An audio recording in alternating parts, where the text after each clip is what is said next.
வீட்டுக்கு வந்த கெஸ்ட்டுக்கு டின்னரோ லஞ்சோ டெசர்ட் கொடுக்கணும் பாருங்க. அது நாக்குல நிக்கிற மாதிரி இருக்கணும். அதோட டேஸ்ட்.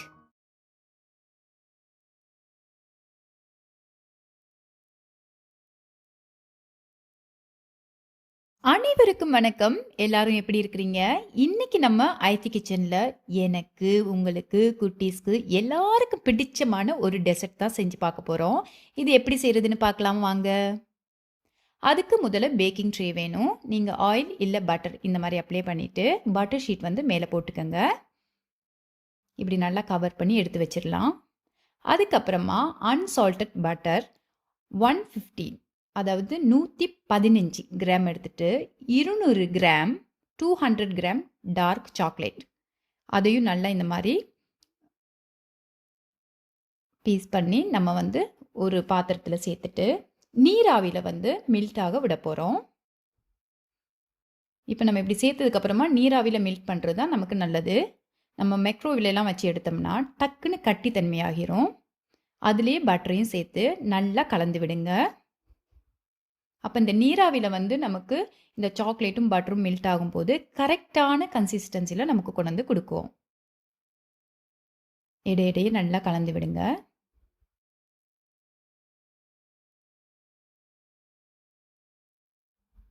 பாருங்க, இந்த மாதிரி இருக்கணும். இப்போ இதை வெளியில் எடுத்து வச்சுட்டு நல்லா ஆற விடுங்க. அதுக்கப்புறமா 1 cup white sugar, 1/2 cup brown sugar இது ரெண்டையும் எடுத்துக்கலாம்.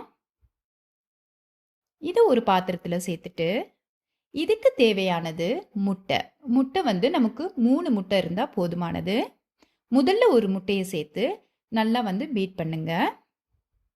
அதாவது நம்ம ஒவ்வொரு முட்டையாக சேர்த்து பீட் பண்ண போகிறோம். அதாவது இந்த சுகரும் முட்டையும் நல்லா இதோட சேர்ந்து சுகர் வந்து நல்லா கரையணும். 2வது முட்டையை சேர்த்துக்கலாம்.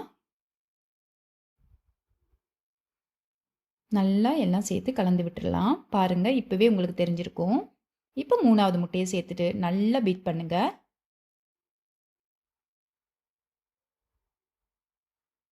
இப்போ நல்லா இந்த சுகரும் முட்டையும் ரெண்டும் நல்லா சேர்ந்துரும். நல்லா சுகரும் கரைஞ்சிரும். இப்படி இருக்கும். அதுக்கப்புறமா கொஞ்சமாக உப்பு சேர்த்துக்கலாம். அதிகமாக இல்லைங்க, கொஞ்சமாக. அதையும் நல்லா கலந்து பீட் பண்ணிக்கலாம். இதுக்கப்புறம் நம்ம ஆறின சாக்லேட்டை இதில் வந்து சேர்க்குறோம். அதாவது பட்டரையும் சாக்லேட்டையும் மெல்ட் பண்ணி வச்சோம் இல்லையா, அது ஆறினதுக்கு அப்புறமா நம்ம இதில் சேர்க்குறோம். சேர்த்துட்டு எல்லாத்தையும் நல்லா கலந்து விடுங்க.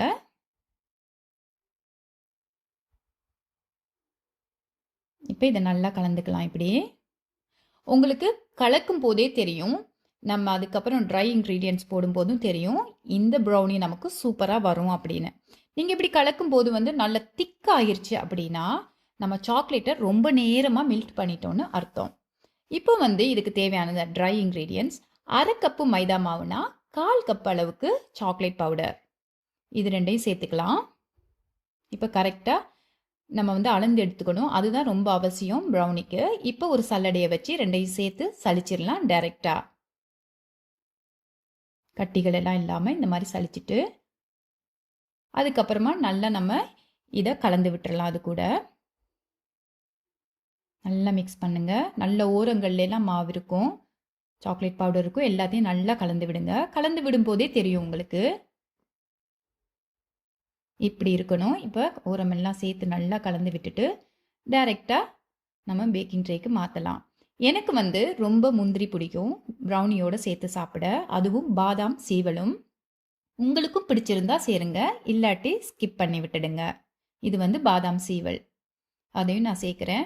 அப்போ ப்ரௌனி ஐஸ்கிரீம் அப்படின்னு சாப்பிடும்போது இந்த ப்ரௌனியில் இந்த பாதாம் இந்த முந்திரியெல்லாம் சாப்பிடும்போது ரொம்ப டேஸ்ட்டாக இருக்கும். அதுக்காக தான் நான் சேர்த்துக்கிறேன்.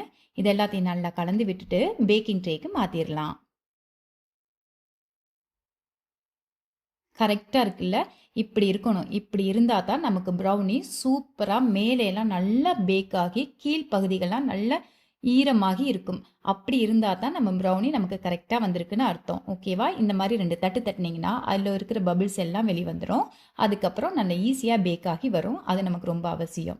இப்போ ஆசைக்காக நான் முந்திரியால் டெக்கரேட் பண்ணிக்கிறேன். எந்த ஒரு உணவுமே நம்ம ரசித்து செய்யணும். அப்போ இஷ்டப்பட்டு செய்யும்போது அழகாக அது வரும். அது அழகாக இருக்கணுன்றது மிகவும் அவசியம். இவரை வந்து இப்போ ஓவனில் வைக்கிறோம். கிட்டத்தட்ட 180 செல்சியஸில் 30 மினிட்ஸ் வச்சேன். ஆனால் 25 மினிட்ஸ்லேயே நமக்கு ப்ரௌனி ரெடி ஆயிரும். சில பேருக்கு நல்ல பேக் ஆகி சாப்பிட பிடிக்கும். சில பேருக்கு உள்ள ஈரத்தன்மையோடு இருந்தால் தான் பிடிக்கும். என்ன கேட்டால் அதுதான் கரெக்டான ப்ரௌனின்னு நான் சொல்லுவேன். நான் சொல்லியிருந்தேன் இல்லையா, பேக் ஆனதுக்கப்புறம் மேலெல்லாம் நல்லா பேக் ஆகியிருக்கணும்னு. இதுதாங்க அது. இந்த மாதிரி இருக்கணும் நமக்கு ப்ரௌனி. நீங்கள் நிறைய கடைகளில் போய் பார்த்தீங்கன்னா இப்படி தான் இருக்கும் நமக்கு ப்ரௌனி. கீழ்ப்பகுதி எல்லாமே ஈரத்தன்மையோடையும் மேல் பகுதி நல்லா பேக் ஆகி இருந்துச்சுன்னா அதுதான் கரெக்டான ப்ரௌனி. இந்த ரெசிபி உங்களுக்கு கரெக்டாக வரும். கண்டிப்பாக நீங்களும் ட்ரை பண்ணுங்கள். ப்ரௌனி கட் பண்ணும்போது டைரெக்டாக நீங்கள் நைஃபை கொண்டு வச்சிங்கன்னா ஒட்டிக்கும். கரெக்டான லெவலுக்கு நம்மளால் கட் பண்ணி எடுக்க முடியாது. அதுக்கு தான் வாட்டரில், அதாவது கூல் வாட்டரில் வந்து நைஃபை டிப் பண்ணிவிட்டு அதுக்கப்புறமா நம்ம கட் பண்ணி எடுக்கணும். இப்போ பாருங்கள், ஈஸியாக கட் பண்ணிடலாம். பார்த்தீங்களா, நான் சொன்னேன்ல ஒட்டும் அப்படின்னு. இப்போ வந்து கரெக்டாக நான் வந்து டிப் பண்ணிவிட்டு 2 வாட்டி டிப் பண்ணிவிட்டு கட் பண்ணுறேன். அதனால வந்து எனக்கு கரெக்டாக வந்திருக்கு. இதே மாதிரி நீங்களும் ட்ரை பண்ணுங்கள். இப்போ நமக்கு கட் பண்ணியாச்சு. இனி என்ன, அசத்த வேண்டியது தான். இப்போ பாருங்கள், ஒரு பீஸ் எடுத்து காட்டுறேன்.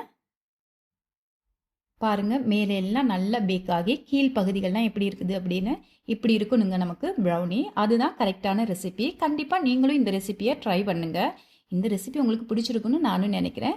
மேல் பகுதி கீழ் பகுதி எல்லாம் இதே மாதிரி இருந்துச்சுன்னா நீங்களும் பர்ஃபெக்டான ஒரு ப்ரௌனியை வீட்டில் செய்யலாம். இது கூட காம்பினேஷன் கண்டிப்பாக வெனி ஐஸ்கிரீம் தான். இதுக்கு இணையாக வேறு எதுவுமே இருக்க முடியாதுங்க. இந்த ரெசிபி பிடிச்சிருந்தா லைக் பண்ணுங்கள், கமெண்ட் பண்ணுங்கள். மறக்காமல் ஆயத்தி கிச்சனுக்கு சப்ஸ்கிரைப் பண்ணுங்கள். உங்களுக்கு பிடித்த நண்பர்களுக்கு ஷேர் பண்ணுங்கள்.